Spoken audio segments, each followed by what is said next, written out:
ला इलाहा इल्लल्लाह, उस ईश्वर के सिवाय, उस मालिक के सिवाय और कोई नहीं। आदि में वो था, अंत में वो रहेगा, अभी भी उसी की सत्ता है। बहुत सुंदर बात है। लेकिन फिर कुछ मनगढ़ंत कल्पनाएं चली कि काफरों को काटो पीटो और बिस्त मिलेगा या फलाना होगा। इस बेवकूफ़ी से हम सहमत नहीं होते। जय राम जी की। इस्लाम खतरे में है, मार काट करो। हिंदू बोले धर्म खतरे में, मार काट करो। खतरा तुम्हारी खोपड़ी की कल्पनाओं में है। न इस्लाम में खतरा है, न धर्म में खतरा है। धर्म को खतरा अधर्म क्या कर देगा। बाबा फरीद मुसलमान फकीर, गुरबाणी में बाबा फरीद अगर संत आदमी है, ऊंची बात है, तो अपने ग्रंथ में हिंदुओं ने रखने में कोई कोर कसर नहीं रखी। ये उदारतावादी हिंदुओं को मैं स्नेह इसलिए ज़्यादा करता हूँ। कई ऐसे ईसाई हैं जिसको जीसस से कोई लेना देना नहीं। कई ऐसे मुसलमान हैं जिसको मोहम्मद से कोई लेना देना नहीं। कई ऐसे हिंदू मिलेंगे जिनको राम जी से कोई लेना देना नहीं। कई ऐसे लोग मिलेंगे जिनको अपने इष्ट से, भगवान से, मोक्ष से कोई लेना देना नहीं। लेकिन उनका कार्ड लेकर, झंडा आगे लेकर अपने मन की वासना अथवा अपने मन की कल्पना का खेल खेलेंगे। और ऐसे खिलाड़ियों के कारण संसार में अशांति हुई। धर्म के कारण युद्ध नहीं हुए हैं, स्वार्थ के कारण ही युद्ध हुए हैं। धर्म के कारण झगड़े नहीं होते हैं, स्वार्थियों के कारण झगड़े होते हैं। धर्म के कारण अशांति नहीं है, अशांतों के कारण अशांति है। लोग बोलते हैं नारी स्वातंत्र, हम खुश होते हैं। लेकिन स्त्री स्वातंत्र, नारी उत्थान का डेफिनेशन क्या है? क्या क्लबों में पफ पाउडर, लाली लिपस्टिक करा कर उनको नचाते रहो, उनको भोग्या बनाते रहो, अथवा उनको छेड़ते रहो और वो हो तुम पर केस करे, तुम उस पर केस करो, डाइवर्स देते रहो? क्या ये स्वतंत्रता है?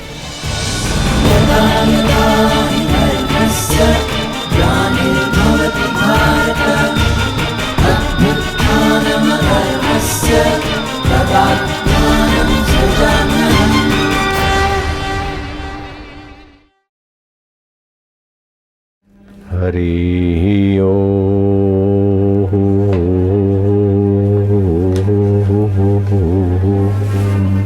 पहली उंगली अंगूठे के नीचे, 3 उंगली सीधी, दोनों हाथ घुटनों पर, कमर सीधी। चित्त की वृत्तियां जितनी शांत होती जाएगी उतना ही मंगल, उतना ही कल्याण। मंग धातु से मंगल बना है। आगे बढ़ो, जहाँ तक हो ठीक है, आलस्य न करो, आगे बढ़ो। बहुत सारी संभावनाएं हैं।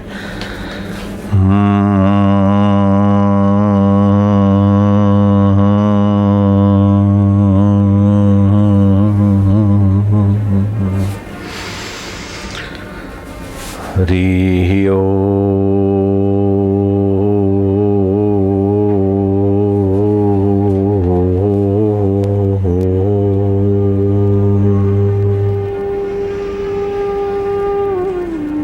होठ बंद।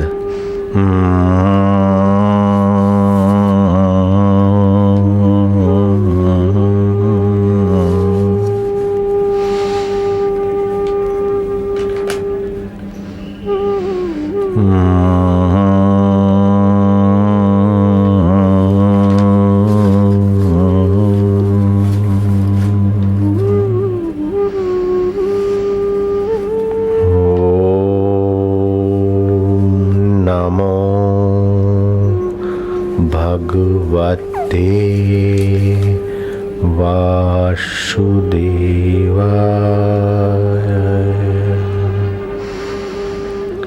ओम नमो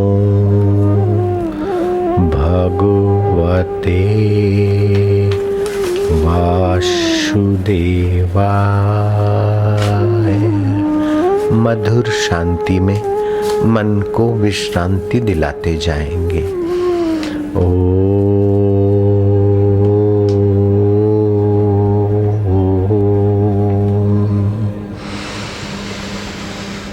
नमो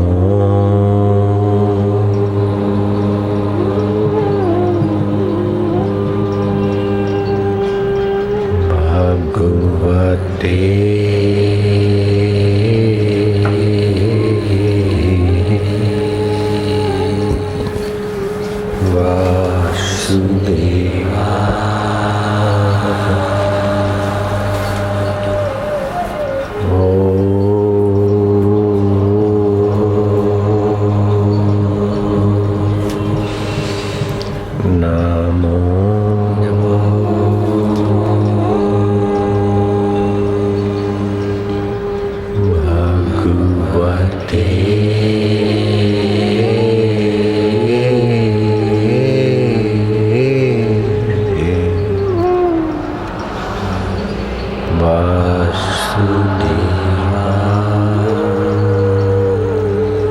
जल्दी ना करेंगे, शांत होते जाएंगे।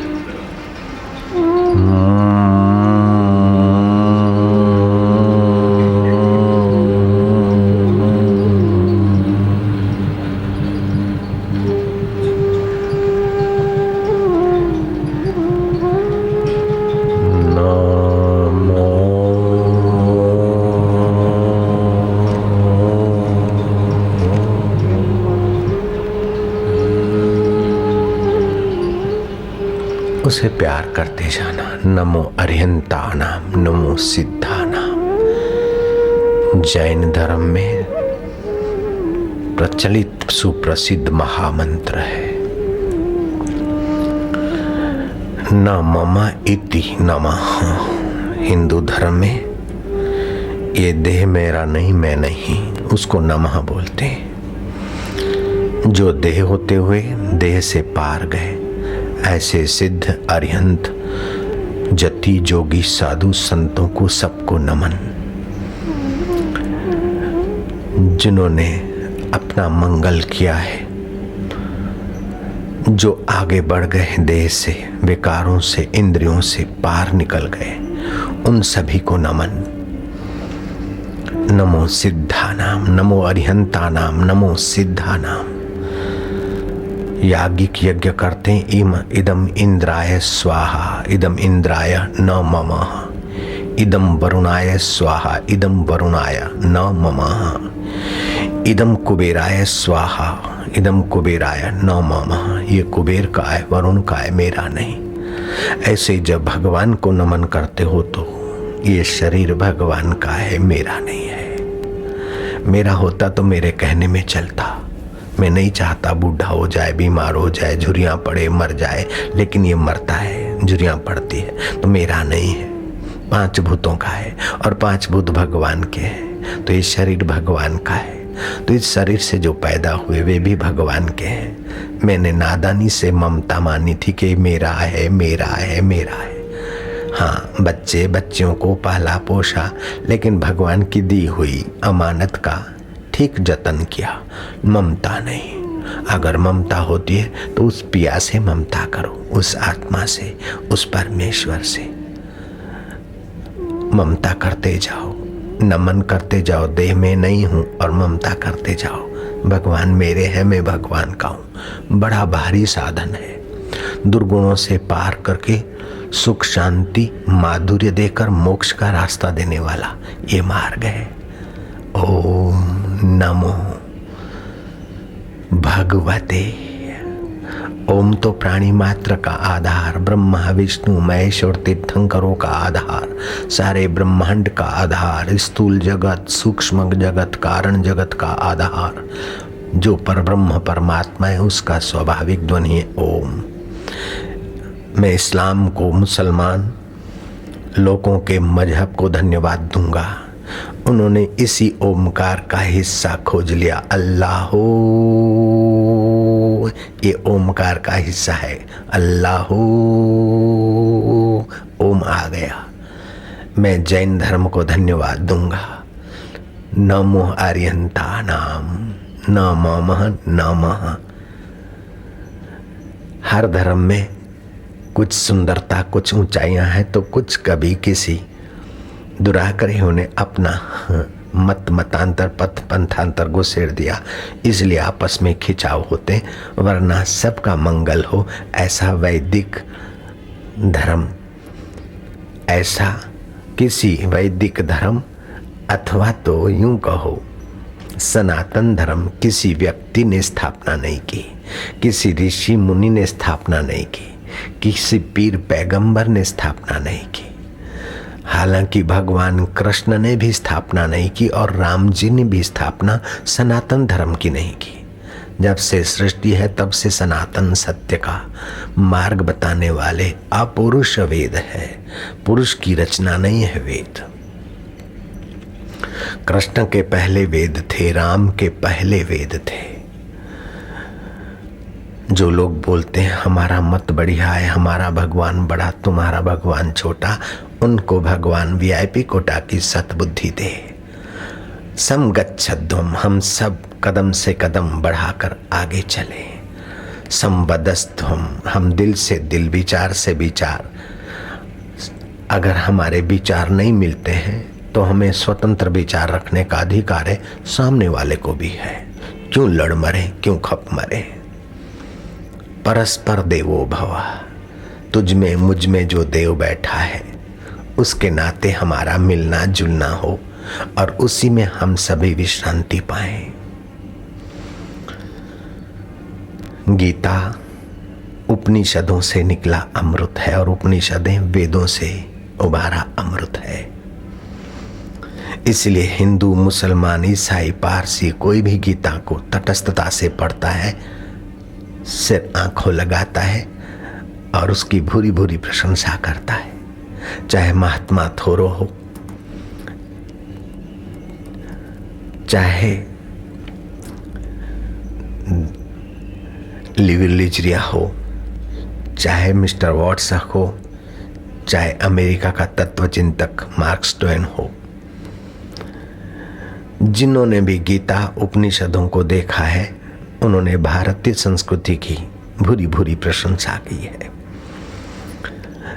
तुझ में राम, मुझ में राम, सब में राम समाया है, कर लो सभी से स्नेह, जगत में कोई नहीं पराया है। हाँ, फिर भी पराए हैं, दिखते हैं। कोई बॉम्बे का बीच, दरिया का किनारा तो कोई सूरत का, कोई कहीं की खाड़ी तो कहीं कोई कहीं की, कोई गंगा का घाट ऋषिकेश का है तो कोई हरिद्वार का, तो कोई हर की पौड़ी का, तो कोई कनखल का, तो कोई कानपुर का है। घाट भिन्न भिन्न है, गंगा वही, किनारे भिन्न भिन्न, सागर वही।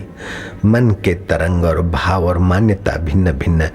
जैसे सागर में भिन्न भिन्न तरंगे, भिन्न भिन्न बुलबुले, भिन्न भिन्न लहरियां होते हुए भी सागर की गहराई में शांत उदधि है, ऐसे ही सबकी गहराई में शांत सच्चिदानंद पर ब्रह्म परमात्मा है। उसी में विश्रांति पाना ही आगे बढ़ना है।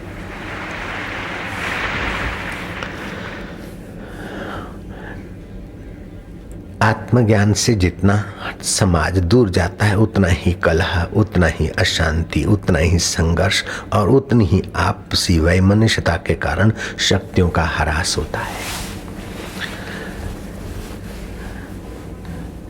अपने सजाति में समझौता होने पर विजाति पर विजय पाने का सामर्थ्य जुटता है।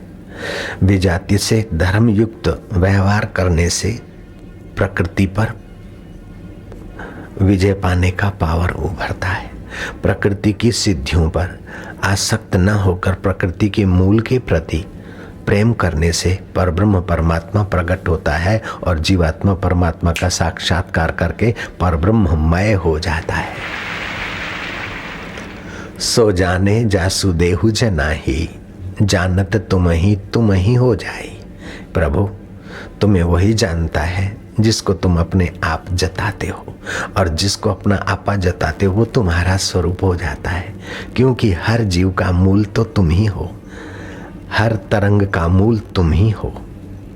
मोहम्मद का मूल तुम अल्लाह होकर देखते हो, तो बुद्ध का मूल तुम शांतात्मा होकर देखते हो। नानक जी का मूल तुम अकाल पुरुष होकर देखते हो, तो कबीर का मूल तुम अव्यक्त पर ब्रह्म होकर देखते हो। आद्य शंकराचार्य का मूल तुम अद्वैत ब्रह्म होकर देखते हो, तो नामदेव का मूल तुम विठ्ठल होकर देखते हो। कंवर राम का मूल तुम राम जी होकर देखते हो, तो महाराज लीलाशाह बापू का मूल तुम सच्चिदानंद ब्रह्म होकर देखते हो। नाथ संप्रदायों का मूल तुम अलख निरंजन होकर देखते हो। तुम तो एक के एक, लेकिन घाट भिन्न भिन्न, किनारे भिन्न भिन्न, इसलिए नाम भिन्न भिन्न होते हुए भी सागर वही का वही, सागरों का सागर सच्चिदानंद, तू वही का वही। तेरी जय हो दाता।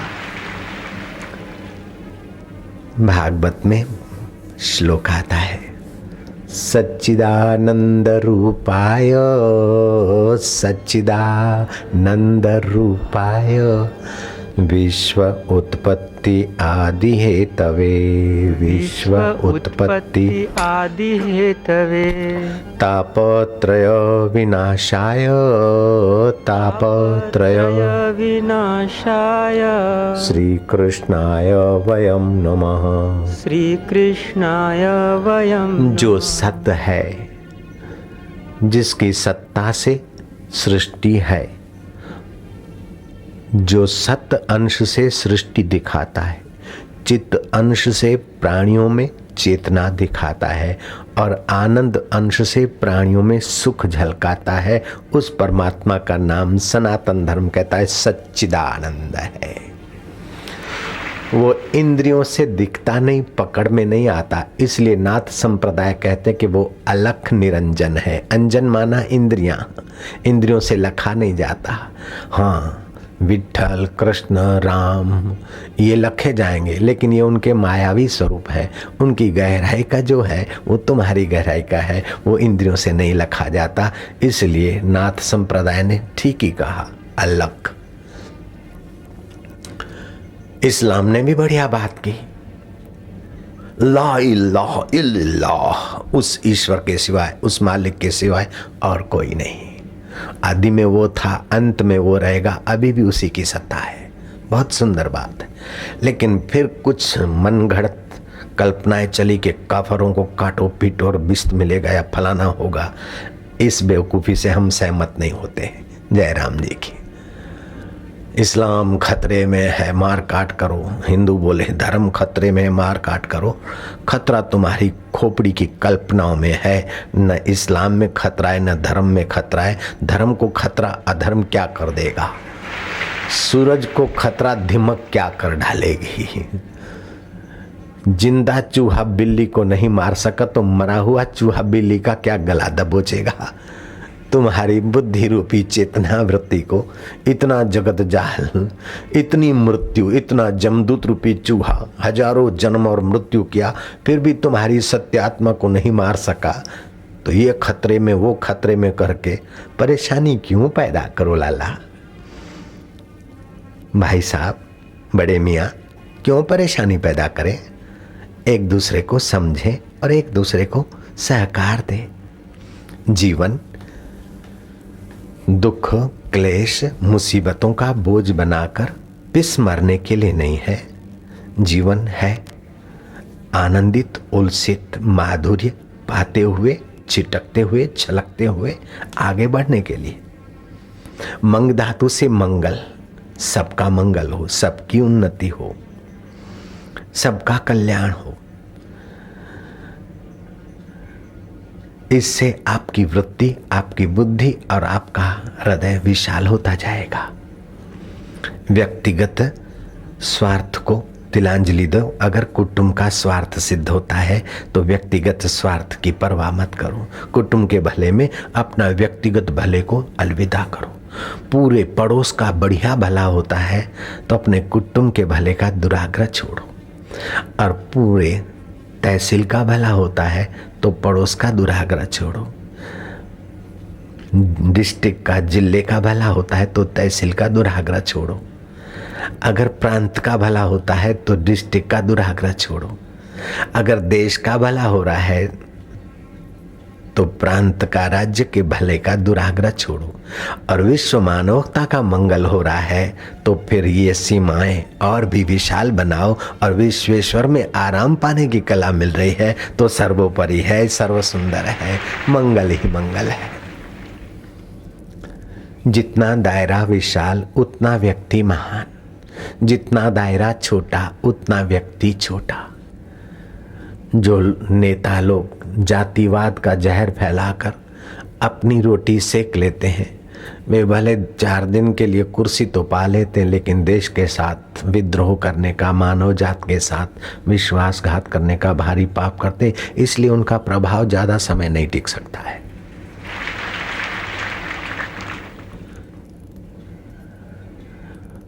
गांधी जी का प्रभाव क्यों ज़्यादा टिकता है? बुद्ध का, महावीर का, कबीर का, नानक का प्रभाव अभी भी विश्व भर में क्यों है? वो विश्व आत्मा के साथ एकाकार होने की दिशा में थे और आप उसी से एकाकार होने के लिए ही मनुष्य तन पा सके हैं। गंगा जी कभी ये नहीं सोचती कि गाय को तो अमृत तुल्य पानी दूं और शेर हराम ज्यादा हिंसक है उसको विष मिला कर दूं। गंगा जी सबको समान रूप से शीतल पानी, प्यास बुझाने वाला मधुर जल देती है। ऐसे आकाश मुसलमानों को प्रकाश दूं, काफरों को मार डालूं, ऐसा सूरज नहीं सोचता है। जय राम जी की। काफरों को तपाकर मार डालूं और मुसलमानों को ही प्रकाश दूं, सूरज ऐसा नहीं कहता, चांद ऐसा नहीं कहता कि हिंदुओं को ही चांदनी दूं और मुसलमानों को लटकाता रखूं। नहीं, भगवान के 5 भूत सभी के लिए है, अल्लाह और भगवान सभी के लिए है, तो तुम्हारा दिल भी सभी के लिए उदार हो। ये भारतीय संस्कृति का महान ज्ञान सभी के अंतःकरण में होना चाहिए। मुझे सिख धर्म के प्रति क्यों स्नेह है, नानक के प्रति। गुरु ग्रंथ साहिब में बाबा फरीद की वाणी पाई जाती है। बाबा फरीद मुसलमान फकीर है। गुरुवाणी में बाबा फरीद अगर संत आदमी है, ऊंची बात है, तो अपने ग्रंथ में हिंदुओं ने रखने में कोई कोर कसर नहीं रखी। ये उदारतावादी हिंदुओं को मैं स्नेह इसलिए ज्यादा करता हूं। जो लोग बोलते हैं तुम चाहे जो करो और दया सागर के संप्रदाय में, रिलीजियस में आ जाओ, वो तुम्हें माफ कर देगा, क्योंकि सभी तुम्हारे लोगों के पापों के कारण भूखीले खाकर खून बरसाकर चला गया। ये बात बुद्धिपूर्वक विचारो, दर्शन शास्त्र के अनुसार गले नहीं उतरेगी। सभी के पापों के कारण एक व्यक्ति खिले खाकर क्रॉस पे चढ़कर चला जाए तो सभी के पाप माफ हो जाए, ये बात अपना रिलीजियस फैलाने के लिए, दूसरों को उल्लू बनाने के लिए भले कह दो, लेकिन सत्य बात तो वैदिक ढंग से ही सोचनी पड़ेगी, दर्शन शास्त्र के ढंग से सोचनी पड़ेगी। किसी व्यक्ति या संप्रदाय के दृष्टिकोण से तो फिर जैसा रंग लगाकर चश्मा देखो पहरोगे वैसा जगत दिखेगा। सत्य किसी रंग की दास्ता नहीं रखता।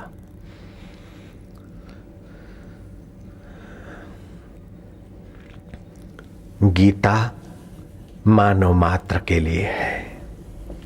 गीता का 70वां अध्याय, इसका महात्म्य भी बड़ा गजब का है। हाथी जैसी योनि में भटका हुआ जीव भी गीता के 70वें अध्याय के महात्म्य को, पाठ को सुनकर अपनी दुर्गति से सद्गति पाता है। पद्म पुराण के अनुसार 70वां अध्याय, ये भगवान के श्री मुख से निकले वचन आपके मुख से उच्चारित हो, ऐसी मेरी आशा है। आप उच्चारण करने का जरूर कृपा करेंगे।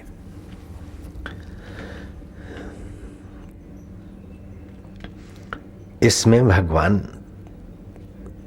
तप की बात बताते हैं। तप से शुद्धि होती है और शुद्धि से शुद्ध चीज समझ में आती है।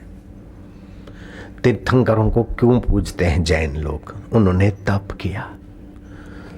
सिंधी साईं, सिंधी संतों को या और महापुरुषों को क्यों पूजते हैं? तप किया। लेकिन तप कौन सा है, कैसे माना जाता है, किस क्रिया का नाम तप है? क्या शरीर को सुखाना तपाना तप है? भूखामरी तप है? अथवा नंगे पैर यात्रा करना तप है? तप किसको बोलते हैं? बिना तपस्या के जीवन में निखार नहीं आता, बिल्कुल पक्की बात है। सीधे अनसीधे आईएएस ऑफिसर बनते बनते उस लड़के ने तप किया है। 2 लाख विद्यार्थी बैठे और छठते छठते 600 विद्यार्थी डिस्ट्रिक्ट ऑफिसर हुए, तो ऐसे नहीं हुए। अभी उसकी हुकूमत चलती है। अब दूसरे लड़के डीएम की पोस्ट को देखकर लालायित होते। 2-2, 3-3 लाख लड़के हर साल आईएएस होने के लिए कसरत करते हैं, ज्वाइंट हो जाते हैं। करते करते करते करते आखिरी 3 परीक्षाओं में छटौती हो जाती है। दूसरी में, तीसरी में होती, फिर दूसरी में होती और पहली परीक्षा में करीब करीब बहुत सफाया हो जाता है। बाद में सर्टिफिकेट तो बहुतों को मिलता है, लेकिन हजारों हजारों कलेक्टर की पोस्ट नहीं है। 200-400 पोस्टें खाली होती है रिटायरमेंट होने से। 200-400 बनते, बाकी के लोग। बम्बई में कई लड़के आईएएस की परीक्षा देने, बापूजी हम कलेक्टर बनेंगे। मैं क्या भाई, है टेढ़ी खीर। अभी किसी रेस्टोरेंट पे बेचारा आमलेट और चिकन की कई लड़के कुछ। तो इन बाह्य पद को पाने के लिए इतनी मजूरी करने के बाद भी निराश होना पड़ता है, और पद मिल भी गया तो अहंकार खोपड़ी में सवार हो जाता है। इन पदों को पाओ, लेकिन इन पद के साथ साथ उन पदों के पहले पहले आत्म पद पाने की यात्रा करो, तो न निराशा न अहंकार, विश्रांति और मुक्ति, आपका जन्म सिद्ध अधिकार आपके हृदय में छलकेगा, प्रकट होगा। ऐहिक जीवन के साथ अगर आध्यात्मिक संपुट नहीं है तो ऐहिक जीवन बोझिला बन जाएगा, दुखद हो जाएगा, परेशानियों का घर बन जाएगा। ऐहिक जीवन के साथ आत्मिक जीवन का संपुट दे दो। बच्चा माँ के गर्भ में आता है, फिर जन्म लेता है, तो अपने अपने संप्रदाय वातावरण के अनुकूल उसको संस्कार मिलते हैं। उसको बोलते हैं वैदिक भक्ति। जैसे सिंधी का बच्चा है तो अच्छी निमाना है बन आना, झूला तुंजे दलत विकाना, कली भलायूं भाल आयो लाल झूलेलाल। सिंधी बच्चा है तो झूलेलाल का भक्त कुटुंब से, खानदान से हो जाएगा। और महाराष्ट्रन का है तो गणपति दादा मोलिया, विठला माजा विठला। अगर मुसलमान के घर वो जीव पैदा हुआ, लो लो अल्लाहु अकबर अकबर अल्लाह,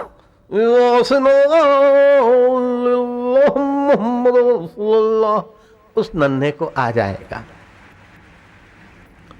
लेकिन जो सभी धर्मों को और सभी को अपना आत्मा का स्पंदन पाकर ही यात्रा करते ऐसा जानता है, उस संत को इन सब की थोड़ी थोड़ी लीला कला आएगी, और सबका मंगल चाहने वाला संत अपने हृदय में मंगलमय आनंदमय ईश्वर के साथ अटखेलियां करके मुक्तात्मा हो जाएगा। मारवाड़ में पैदा हो, बड़िया बाप जी रे, तू तो दिन दुखी रे तारे, तू तो दिन दुखी रे तारे, तू तो गरीब रे उगारे, मुथ आयो थोरे द्वारे, बड़िया बाप जी रे, तू तो दिन दुखी रे तारे। सांझ पड़ा दिन आत्मा देवी मगरे वासोली दो हे रे, देवी मगरे वासोली दो हे। मगरा माथे मंदर हे, मंदर खणेरो लागे जी रे, मंदर खणेरो लागे। मंदर अंबारो हे जी, मंदर अंबारो रे, बोरे बोरे बोरे। फागणियों आयो बड़ला हेठे, गोपी नासे हे रे, गोपी नासे हे। ओ मारवाड़ में जन्म हुआ तो बच्चे स्वाभाविक ये गीत गाना सीख जाएंगे। इसको बोलते वैदिक भक्ति। इसमें थोड़ा सा आगे बढ़ा, फिर गौणी भक्ति आएगी। अपने अपने मत पंथ गुरु भगवान की महिमा के गुण समझेगा। ये गौणी भक्ति अपने अपने इष्ट के प्रति गुण महिमा बताएगी। सुंदर है, अच्छा है। फिर उस भगवान में उस धर्म में अनुराग होगा, उसे बोलते अनुरागा भक्ति। अनुरागा भक्ति जो सचमुच में, जो वास्तव में मुसलमान है, उसको हिंदू से नफरत नहीं होगी। जो वास्तव में है ईसाई है, वो नेक जीवन जिएंगे और दूसरे को अपने अपने धर्म में उन्नत होने में रोक टोक नहीं करेंगे। लेकिन ईसाईयत के नाम पर जो दूसरों को अपने में घसीटता है, इस्लाम के नाम पर दूसरों को अपने में घसीटता है, हिंदू के नाम पर दूसरों को अपने में घसीटता है, तो वो अपने मजहब की उस गहराई यात्रा में नहीं, लेकिन अनुराग में आ जाता है।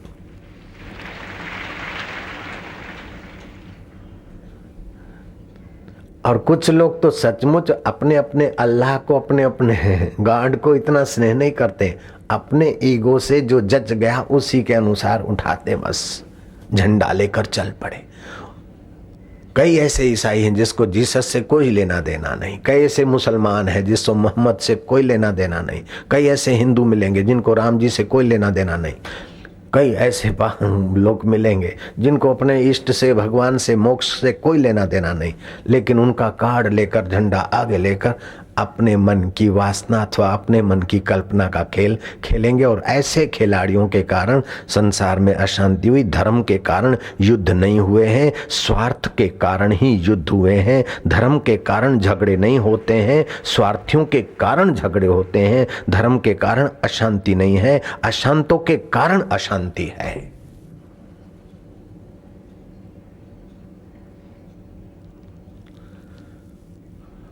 जो खिन्न होगा वो खिन्नता ही देगा, जो जैसा है वैसा ही तो देगा। तो वैदी भक्ति, गौणी भक्ति, अनुरागा भक्ति करते करते फिर वो दिन आते हैं जो पराभक्ति, मद भक्ति लभते पराम। फिर उस जैन को किसी साधु संत का नाम सुनेगा तो देर नहीं करेगा। नमो अरिहंता नाम रटा हुआ है बचपन से। ऐसे कई इस्लाम में आगे बढ़े हुए लोग मेरे पास सत्संग सुनने आते और खूब मुझे स्नेह करते हैं। अभी भी लाखों लाखों मुसलमान मेरा सत्संग सुनते हैं। जिनको सचमुच में मनुष्य जीवन का साफल्य करना है वो छोटी छोटी गली गूंजी में नहीं रुकेगा। चरे वेती आगे बढ़ो, मंगल मंगल मंगल। पराभक्ति मिलने से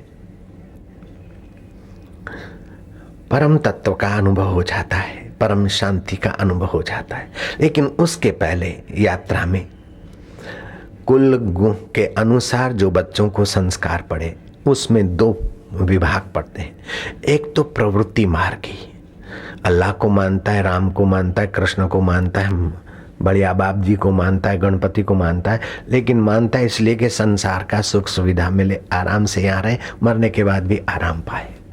उसको बोलते हैं प्रवृत्ति मार्ग।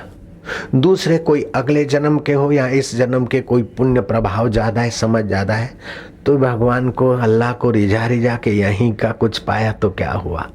नहीं, रबिया की नाई, हसन की नाई, अहमद की नाई। कृष्ण को स्नेह करते करते अहमद इतने भक्ति में आगे बढ़ गए कि कभी कभी कृष्ण ब्राह्मण का, युवक का रूप लेकर अहमद से दिल लगी करने को आते। और भी कई सूफी फकीर कृष्ण को स्नेह करते। ये निवृत्ति मार्ग है। निवृत्ति मार्गी किसी मजहब में होगा ऐसा नहीं है, कहीं भी हो सकता है।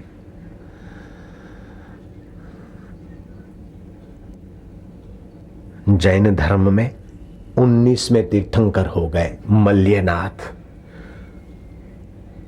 राजकन्या थी, बड़ी खूबसूरत थी।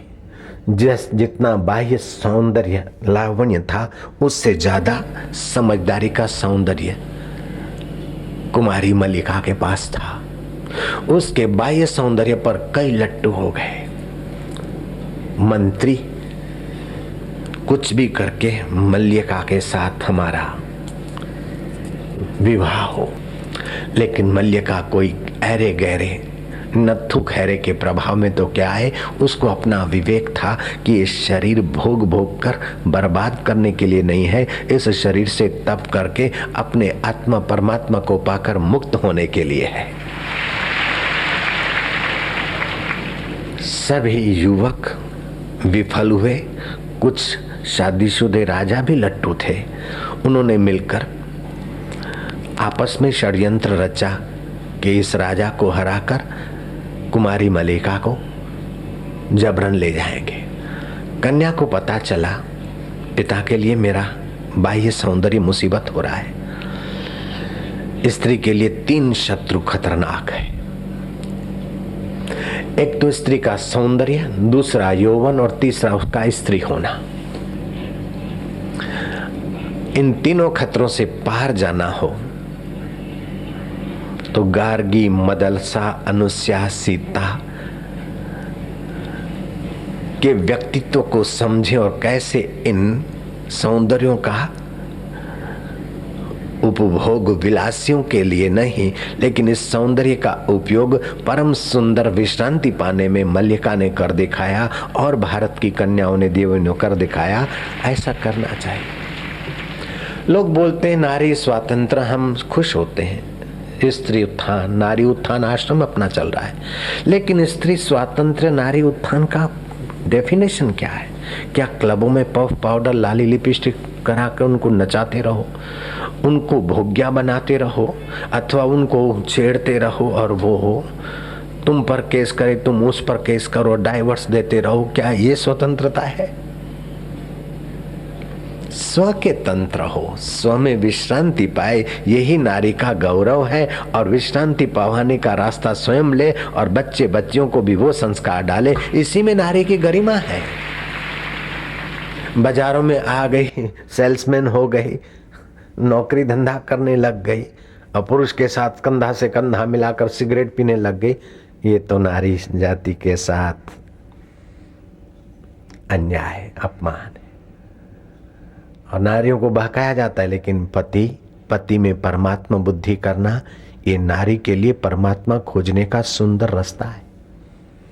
पति चाहे कैसा भी हो, लेकिन पति में परमात्मा बुद्धि करके जिन्होंने उनके जीवन को स्वस्थ, सुखी, सम्मानित बनाने में अपनी इच्छाओं वासनाओं की बलि दे दी, वो निर्वासनिक पद को पाकर पति से भी ऊंचे ऊंचे तप के फल को उन्होंने पाया है और दुनिया उनके आगे नतमस्तक हुई है। पतियों के लिए नारियों में नफरत पैदा कर देना, जहर पैदा कर देना, ये उन्हीं नेताओं को मुबारक हो, उन्हीं भाईजानों को मुबारक हो। न पति के लिए नफरत पैदा करो, न पत्नी के लिए नफरत पैदा करो, न जातिवाद के लिए नफरत पैदा करो। अगर नफरत पैदा करे बिना नहीं मानता है तुम्हारा मन, तो विकारों में, शोक में, मोह में, क्रोध में, अहंकार में कोई सार नहीं। ये तुम्हारे शत्रु हैं। इन शत्रुओं से बचो और शांति, क्षमा, उदारता और प्रभु भक्ति, अल्लाह की बंदगी में सार है, उसके प्रति प्रेम पैदा करो, तो मानव जात का मंगल होगा।